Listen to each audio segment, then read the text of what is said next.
बहुत अच्छी है सर, सुनिए इनका प्रश्न। आप बीच में मत टोकना उनको और सलाह मत देना, आप पीछे सीट पे चल जाओ। अभी तो शुरुआत है, ये तो ट्रेलर है, पिक्चर बाकी है। सर, नीट के घोटाले से लेके जीएसटी के बोझ तक, एयरपोर्ट की छत टूट जाने से लेके रेल पटरी से छूट जाने तक, तो वो आपको यही बात बोलेंगे कि चाय से शुरू हुई थी सरकार और गाय पे अटक गई और विकास की मौसी 10 साल में रास्ते में भटक गई। पिछले 10 सालों में 1,12,000 किसानों ने इस देश में आत्महत्या की। एवरेज में 30 किसान हर दिन अपनी जान ले लेते हैं। सर, इस देश के लोगों का यही है किस्सा कि जिसको जिताया वो राजा की तरह जाएगा और जिन्होंने जिताया वो फकीर की तरह। ये बोलते हैं कि गाय हमारी माता है, पर माँ की रक्षा करना इन्हें नहीं आता है।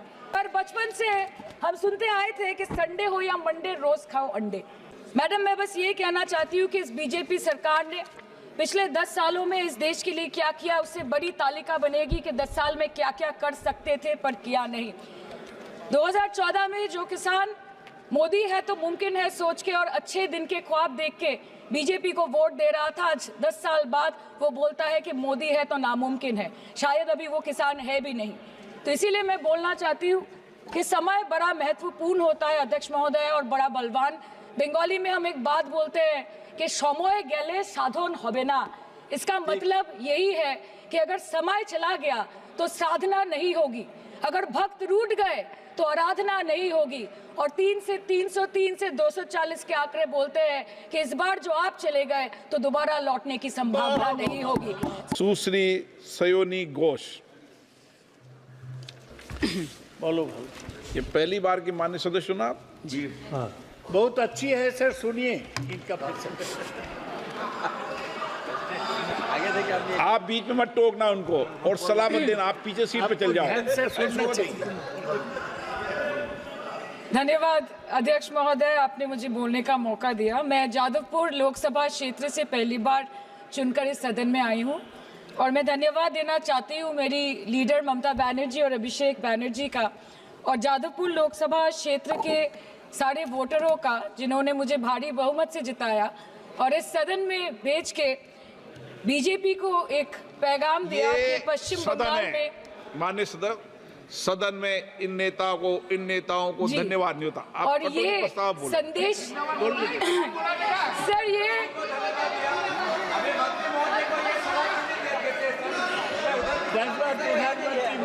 Sir okay sir, no problem sir. बोलो।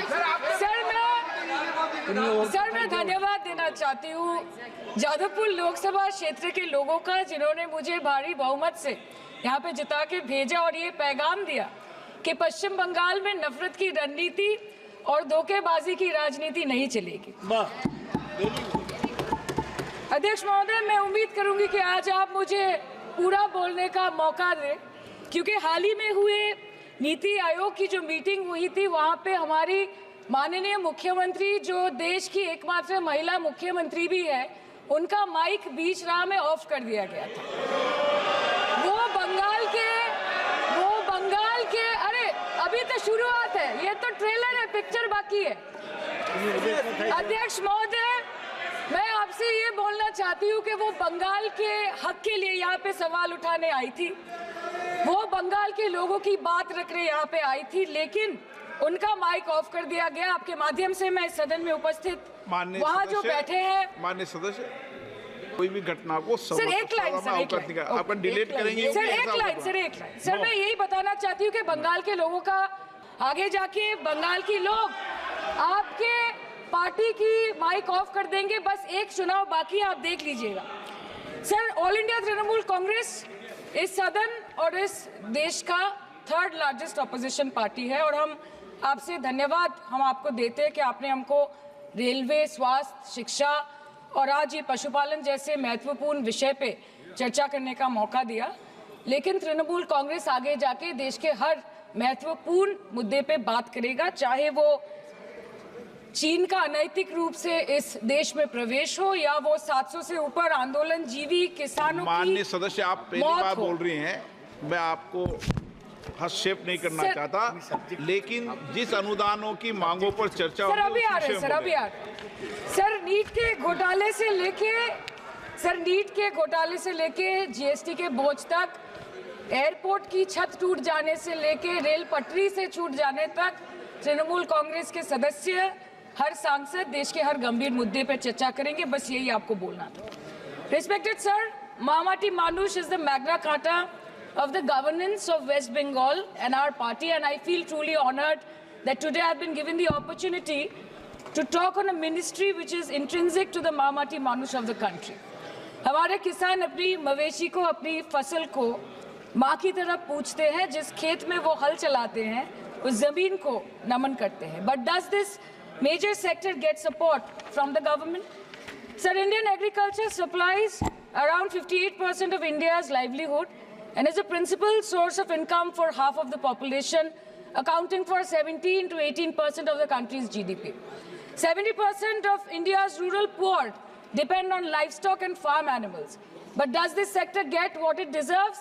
इसका जवाब अगर आप देश के किसान से पूछेंगे तो वो आपको यही बात बोलेंगे कि चाय से शुरू हुई थी सरकार और गाय पे अटक गई और विकास की मौसी 10 साल में रास्ते में भटक गई।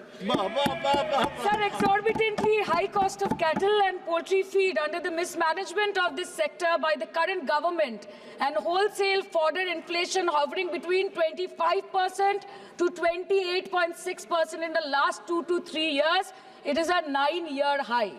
Sir, किसान खुद क्या खाएंगे? अपने परिवार के लोगों का खिलाएंगे? अपनी गाय भैंस भेड़ बकरी को क्या खिलाएंगे? सर, ऐसे ही वारदात होते हैं जहां गरीबी से जूझता हुआ एक किसान उसको अपनी गाय भेड़ बकरी को बेचने में मजबूर करते हैं और अंत में जाके वो अपनी खुद की जान ले लेते हैं। सर, पिछले 10 सालों में 1,12,000 किसानों ने इस देश में आत्महत्या की। एनसीआरबी की एक रिपोर्ट के अनुसार 10 साल में हर दिन इस देश में एवरेज में 30 किसान हर दिन अपनी जान ले लेते हैं। सर, इस देश के लोगों का यही है किस्सा कि जिसको जिताया वो राजा की तरह जाएगा और जिन्होंने जिताया वो फकीर की तरह। सर, ये बहुत गौरक्षा की भी बातें करते हैं। देश के लोगों को ये पता होना चाहिए that there is a fodder crisis in India and the union minister has himself stated in a written reply in Rajya Sabha that yes, the country is deficit in fodder. So it means that cows are dying without food in government-owned goshalas, especially the BJP-ruled state. 74,000 cattle had died at Panjrapols in Sundarnagar and Banaskantha district of Gujarat in the last 3 years. 200 cows were found dead in Madhya Pradesh's Shivpuri district. 173 cows allegedly died in a week in Chhattisgarh. And 74,016 cows had died in Hingonia Goshala in Jaipur during the previous BJP government in Rajasthan. तो sir, पहले खाना ही नहीं मिला, fodder crisis, फिर मिल भी जाए तो इतना महंगा कि किसान खरीद ही नहीं पा रहा है, फॉडर इन्फ्लेशन, और सर खाना मिल भी जाए तो पशुओं की बीमारी। उससे मुकाबला करने के लिए इस सरकार ने क्या किया? The Parliamentary Standing Committee on Agriculture, Animal Husbandry and Food Processing presented its report which stated that 32.7 lakh cattle were infected by the viral lumpy skin disease across several states and a whopping 2.4 lakh cattle died within months. ये बोलते हैं कि गाय हमारी माता है पर माँ की रक्षा करना इन्हें नहीं आता है। अध्यक्ष महोदय, हम सब जानते हैं कि इस मिनिस्ट्री के अंतर्गत डेयरी भी आता है और भारत इस पूरी दुनिया में दूध के उत्पादन में नंबर 1 है, contributing to almost 24.46% of global milk production. But since the government has not been able to bridge the gap between demand and supply, it has successfully turned the country from being the largest producer of milk to an importer of milk. In the last 10 years, due to the stagnation in milk production, the gains of white revolution has been systematically whitewashed. The dairy farmers are forced to throw buckets of milk on the highway protesting against meager remuneration for their produce. And the price of milk, on the other hand, has increased by a massive 55% in the past 10 years. It was rupees 36 per litre in 2014 and now rupees 56 per litre in 2024. When this government came to power, the first thing the milk producing companies regulated by it did was to increase the price of milk by rupees 2 per litre. This was their revenge on the people of India for not providing a majority to the BJP.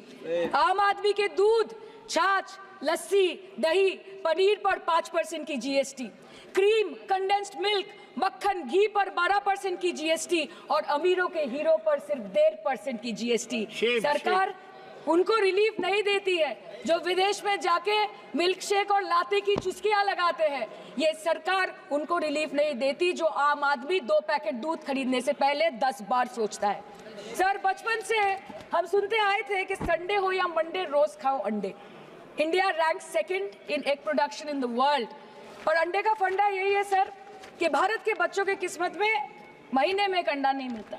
Mid day meal के चलते हफ्ते में अगर एक आध अंडा मिल भी रहा था तो कहीं धर्म के नाम पे तो कहीं महंगाई के चलते उसे बंद करने की मांग उठ रही है। Sir, more than 50% children under the age of 5 suffer from chronic malnutrition in the country and roughly 17% children are underweight, and yet most BJP ruled states do not serve eggs in midday meal scheme. This is the example of Poshan Kal in India. Sir, अंत पे आते हैं मच्छी पे। आप लोगों को ज्यादा पसंद नहीं, पर हम क्या करें, हम तो माछे भाते बंगाली है, हमको तो बोलना ही पड़ेगा। And not to forget that 2.8 crore fisher folk are employed directly in catching fish in the country, and millions are employed in the value chain of selling fish and aquaculture. India stands 3rd in the world in the terms of fish production, contributing to 8% of global fish production, and ranks 2nd in aquaculture production. The PM talks about blue revolution, but this government has allocated only 0.045% funds out of the total budget for the flagship scheme, Pradhan Mantri Matsya Sampad Yojana. Even after this meager allocation, they did not utilize 39% of the funds, and in 23-24, they did not utilize 24% of the funds allocated. और sir, भले ही सरकार को मणिपुर शब्द से allergy हो, but the fact remains that 1.5 years of lack of governance in the state has led to endangering of the fish species in India's largest freshwater body in Manipur, the Loktak Lake.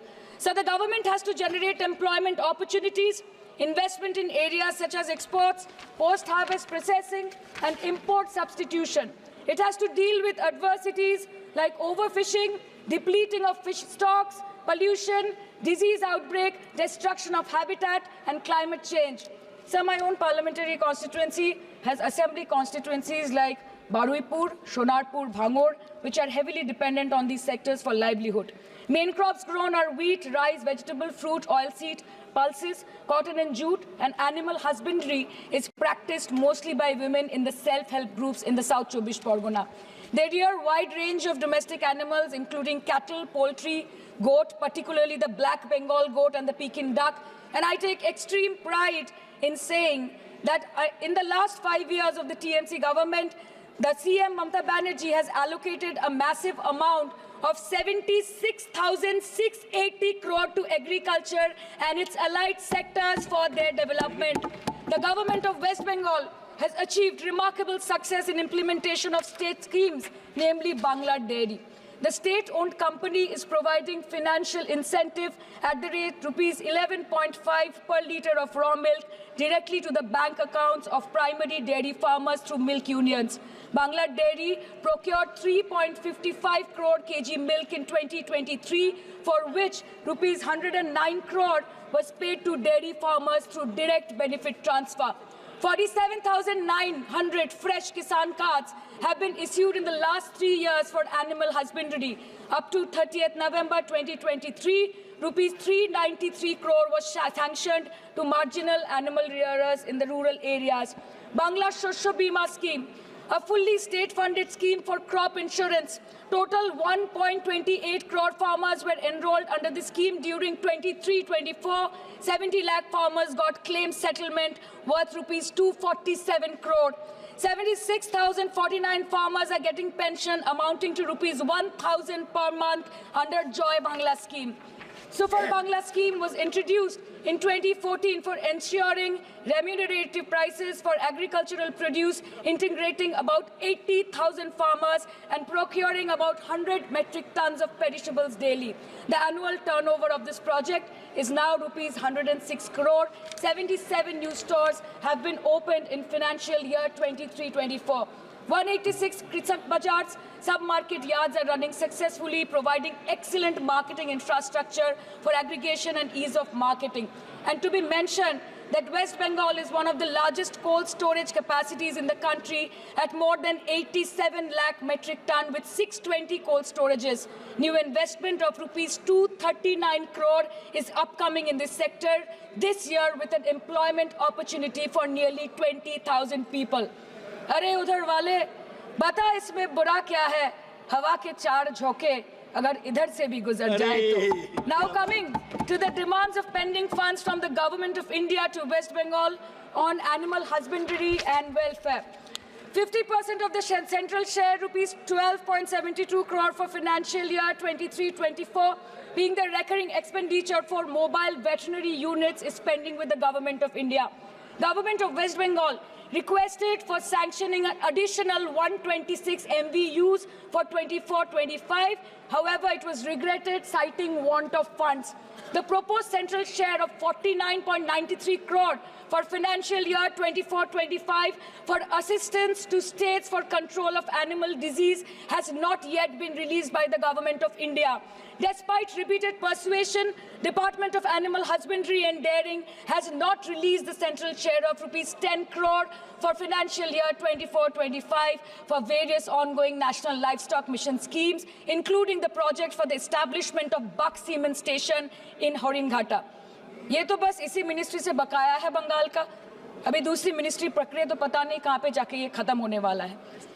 Madam, मैं बस ये कहना चाहती हूँ कि इस BJP सरकार ने पिछले 10 सालों में इस देश के लिए क्या किया, उससे बड़ी तालिका बनेगी कि 10 साल में क्या क्या कर सकते थे पर किया नहीं. 2014 में जो किसान मोदी है तो मुमकिन है सोच के और अच्छे दिन के ख्वाब देख के बीजेपी को वोट दे रहा था, आज 10 साल बाद वो बोलता है कि मोदी है तो नामुमकिन है. शायद अभी वो किसान है भी नहीं. तो इसीलिए मैं बोलना चाहती हूँ कि समय बड़ा महत्वपूर्ण होता है अध्यक्ष महोदय और बड़ा बलवान. बंगाली में हम एक बात बोलते हैं कि समय गेले साधन होबे ना. इसका मतलब यही है कि अगर समय चला गया तो साधना नहीं होगी, अगर भक्त रूठ गए तो आराधना नहीं होगी. और 3 से 303 से 240 के आंकड़े बोलते हैं कि इस बार जो आप चले गए तो दोबारा लौटने की संभावना नहीं होगी. तो यही बोल के मैं अपनी बात खत्म करती हूँ. Thank you so much.